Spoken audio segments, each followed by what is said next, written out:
Inside the imperial palace of Rome, a woman named Marcia is about to make a decision that will change the Roman Empire forever. You pour his wine every night. You have done it for almost 10 years. Same cup, same hands, same man. His name is Commodus, Emperor of Rome. And tonight, you just found out he wants you dead. A boy handed you a tablet minutes ago. A child named Commodus, the Emperor's favourite servant, found it lying on a table and picked it up without knowing what it was. You read it. A list. Names of people to be executed at dawn. Your name is first. You have minutes to decide. Because when that man steps out of his bath and sees the fear in your eyes, the trembling in your hands, he will know. And you will be dead before sunrise. On the night of December 31st, 192 AD, 3 people inside the imperial palace discovered that the emperor had ordered their execution. What they did in the hours that followed would end one of the most brutal reigns in Roman history. But to understand why they did it, you need to know what this man had done during 12 years of absolute power. I am crown and dagger. And this is what really happened. Most people know Commodus from the movie Gladiator, but what that film showed you was a version Hollywood could put on a screen. The real man was far worse. If you want history without filters, hit subscribe and like this video, because what comes next will disturb you. Picture a boy in the imperial palace, 11 years old, surrounded by marble, gold, slaves who bow before he speaks. His father is Marcus Aurelius, the philosopher emperor, the most respected ruler in the known world. The boy steps into his bath. The water is not hot enough. Any child might complain. This child orders the servant responsible. Thrown alive into the furnace that heats the water.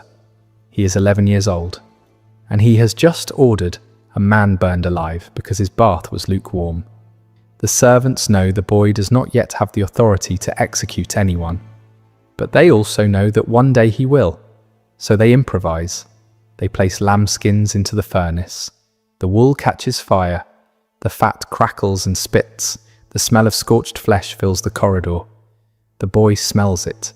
He pauses, nods to himself, and sinks deeper into his bath. He believes a man has just died screaming in a furnace on his orders, and the only thing he feels is satisfaction that the problem has been dealt with. That boy is Commodus, and that moment is not a turning point. It is a revelation. The cruelty is not something that develops later. It is already there, fully formed, waiting for the day when no one will throw lambskins into the furnace to protect the people around him. Marcus Aurelius knew. He spent his life writing about discipline and virtue and the mastery of one's impulses. He hired the greatest philosophers in the empire to educate his son. He took the boy on military campaigns, hoping the weight of responsibility would shape him. None of it worked. Cassius Dio, who lived through everything that followed, wrote that only one thing prevented Marcus Aurelius from being completely happy. That after educating his son in the best possible way, he was deeply disappointed in him. When Marcus Aurelius died in 180 AD, his son was 19, and from that day forward, there were no more lambskins, no more pretending, no one left to protect the world from what he really was. Commodus did not want to govern Rome. He wanted to be worshipped by it. He believed, genuinely believed, that he was the reincarnation of Hercules. He had the 100-foot Colossus of Nero beheaded and replaced the head with his own, sculpted to look like the mythical hero. He renamed Rome after himself, renamed the Senate, renamed the months of the year. He declared himself a living god and demanded the empire treat him as one. But declarations were not enough. He needed to prove it, and the place he chose to prove it was the arena. He fought in the Colosseum over 700 times. Every fight was rigged. His opponents were given wooden weapons, or no weapons at all. Some were drugged, some were chained. Commodus fought with real steel against men designed to lose. And he charged the government 1 million sesterces for each appearance. 700 million sesterces drained from an empire that was already crumbling. But the money was not the worst part. The worst part was what the senators had to do. Commodus forced every senator and general to attend his fights. They sat in the front rows, and they were required to chant. Not cheer, chant. Specific words, rehearsed, mandatory. Cassius Dio recorded the exact phrase, "You are Lord, you are first of all men, most fortunate. You win, and you will win. From time everlasting Amazonian, you win." Think about what that means. You are a senator of Rome, you have commanded armies, you have governed provinces with millions of people, and you are sitting in the front row of the Colosseum, your voice cracking, sweat running down your face, screaming praise at a man who is beating a chained, drugged opponent with a wooden sword. And you know that if the emperor glances at you and your mouth is not moving, if your enthusiasm does not look convincing enough, your name goes on a list. And people on lists do not survive the week. This happened 700 times, for 12 years. But the rigged fights were not enough for Commodus. He needed something more grotesque. He ordered soldiers to gather the disabled from the streets of Rome. Men who had lost their legs, men who could barely move. He had serpent tails attached to the stumps of their legs to make them look like giants from Roman mythology. Then he gave them sponges, not rocks, not weapons, sponges. Commodus entered the arena dressed as Hercules, lion skin, club, the full costume of a god, and he beat these men to death, one by one, in front of 50,000 spectators who cheered because they had no other choice, because the man in the arena was their emperor, and he had already shown them what happens to people who do not applaud loudly enough. One afternoon, during another spectacle, Commodus killed an ostrich by cutting off its head. He picked up the severed head. The neck was long. The blood was still dripping. He walked slowly toward the tribune, where the most powerful senators of Rome were seated, and one by one, he held the bleeding head inches from their faces. He did not say a word. He just stared, grinning, searching their eyes for any sign of disgust, any sign of fear, any sign that they were anything other than completely devoted to their god emperor. Cassius Dio was sitting in that tribune. He was there. He saw it happen. And he wrote that he tore a piece of laurel from his crown and shoved it into his mouth, chewing desperately because his body was about to betray him. He did not know if he was going to laugh or scream or cry, but he knew that whatever appeared on his face would kill him. So he chewed a leaf and survived another day. The arena was the public face of Commodus's madness. What happened behind the palace walls was the private face, and it was worse. Imagine being brought to the imperial palace. You are a woman, maybe a senator's wife, maybe someone pulled from the streets who never knew anything about power. It does not matter. You are here now because you were selected for one criterion: the way you look. There are 600 of you, 300 women, 300 young men, assembled from every level of Roman society. Inside these walls, every distinction vanishes.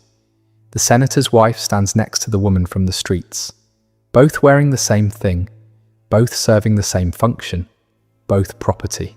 The historian Lampridius documented what life looked like inside. Commodus did not govern. He did not read reports. He did not attend meetings. His advisor Perennis ran the empire, while the emperor spent his days in the baths and his nights in the banquet halls, surrounded by people who existed for one purpose: to be used. And every night, Commodus ordered his own concubines taken by other men while he watched. Not from behind a curtain, not discreetly. He sat and observed, because this was not about desire. It was a ritual of dominion. A nightly performance designed to remind every person in that room that they did not own their own bodies. He did. Think about what that does to a person. Not one night, not 1 week. Years of existing in a place where your body is not yours, where the man who controls your life treats you like furniture that breathes. And it was not just the women. He pushed his praetorian prefect Julianus into a swimming pool, while the man wore his full formal toga in front of his staff, then ordered him to remove every piece of clothing and dance before the concubines. clashing cymbals like a performer at a children's party. The head of the emperor's security, standing there with nothing on, humiliated, dancing, while everyone watched and no one could say a word. He grabbed real scalpels and cut into living people, not enemies, not prisoners, people in his household. He watched the blood pour from the wounds with genuine fascination. Some of his victims bled to death on the table while he stood over them. Lampridius described it plainly. He went so far as to bleed men to death with scalpels. He called it practicing medicine. It was cruelty dressed in a medical costume. He bathed 8 times a day, ate his meals in the water surrounded by concubines, and walked into the sacred temples of Rome, places where Roman citizens went to pray and seek peace, still carrying the stain of the previous night. Lampridius wrote that he entered these temples defiled with excess and human blood. This was the daily reality inside the palace, and the people trapped inside it had no exit, no appeal, no voice. They existed in silence because silence was the only thing that kept them alive. If you've made it this far, you understand why every person in that palace wanted this man dead. Drop a comment, subscribe if you have not, because what he did to his own family is next. In 182, his sister Lucilla sent a man to kill him. The assassin hid in the Colosseum with a dagger. The plan was simple: strike fast, strike silent, but the assassin lunged and shouted, "This is what the Senate sends to you." Those words gave the guards time to react. The assassin was killed. Commodus survived, and something inside him broke permanently. Lucilla was sent to Capri. Months later, a guard arrived on the island with orders from the emperor.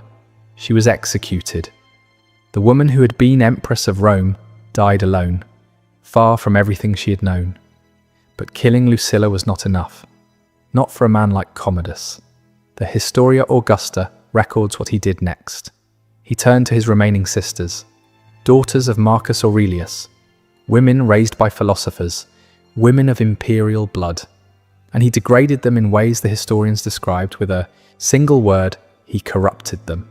This was not desire, it was calculation, a message delivered through the bodies of his own family.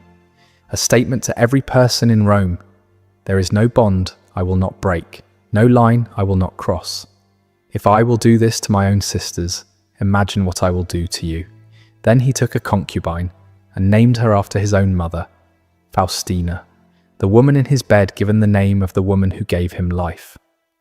A deliberate blurring of every boundary that separates a functioning human mind from something else entirely. His wife was next. Brutia Crispina had survived 10 years beside him. 10 years of watching other women enter the palace and disappear. 10 years of silence and obedience and fear. Then one morning he accused her of adultery. No witnesses, no trial, no defense. The accusation was the verdict. She was sent to Capri, the same island, the same fate, executed. After Crispina, the paranoia consumed everything. Senators dragged from their homes at night, heads on pikes along the roads, bodies in the Tiber. He exterminated the entire Quintili family. Men, women, children. The name erased. He killed his cousin, Vitrazia Faustina. He ordered the execution of dozens of men who merely resembled a fugitive he was hunting. Their only crime was having the wrong face. For 12 years, this was the pattern. A cycle of suspicion and death that